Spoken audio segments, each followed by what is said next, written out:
Bugün də növbəti kənd işlərindən biri olan baş soğanın əkilməsini sizinlə paylaşmaq istəyirəm. Mart ayı gəldiyi üçün kənddə demək olar ki, bütün işlər sürətlənir.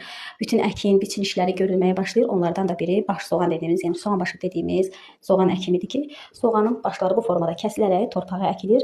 Biz bunu toxum əldə etmək üçün edirik, yəni soğan toxumu əldə etmək üçün edirik. Çünki soğan toxumu yerə səpilərək məhsul əldə edilir və o toxumu əldə etmək üçün də soğanlar bu formada kəsilərək əkilir. Soğan başını əkdikdən sonra yığımı adətən iyul-avqust aylarına təsadüf edir. O vaxt onun toxumu yığılır, qurudulur və təmizlənərək soğan əkimi üçün istifadə olunur. Bağda işimi bitirdikdən sonra gələrək bayram hazırlıqları ilə məşğul oldum. İlk öncə paxlava ilə başladım. Paxlava yuxalarının daha rahat açılması üçün, nazik lay-lay olamağı üçün onu mütləq yaxşı acıtmaq lazımdır. Buna görə mən xəmiri yoğurduqdan sonra, yəni paxlava xəmirini yoğurduqdan sonra bağa getdim. Mən gələnə qədər artıq xəmir acmışdı.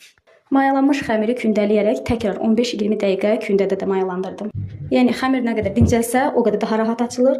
Yuxaları da rahat yayılması üçün mən nişastadan istifadə elədim. Fərq yoxdur, kartof və qarğıdan nişastası da istifadə edə bilərsiniz.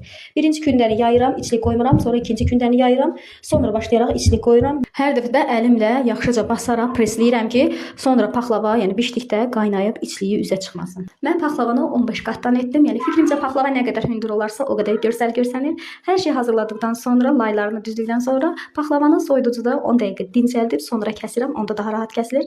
Üzerini də bəzəyib, ən sonda da yumurta sarısı, azca süd və birazca da qaşığın ucunda sarı rəng qataraq üzərinə çəkib bişməyə qoyuram.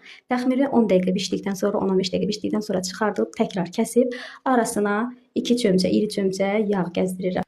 Və bişməyə qoyuram. Tam bişdikdən sonra isə çıxarıb soyuq şərbəti üzərinə gəzdirirəm. Mən şərbəti bir gün öncədən hazırlayıram. Onda daha yaxşı alınır. Bu arada ərzaqların adını və miqdarını videonun alt mətnində qeyd edəcəm. Siz də əgər arzulasanız bu formada paxlava hazırlaya bilərsiniz. Və sonda hər birinizin bayramını təbrik edirəm. Allahdan sizə can sağlığı, bol uğurlu bərəkət arzu edirəm.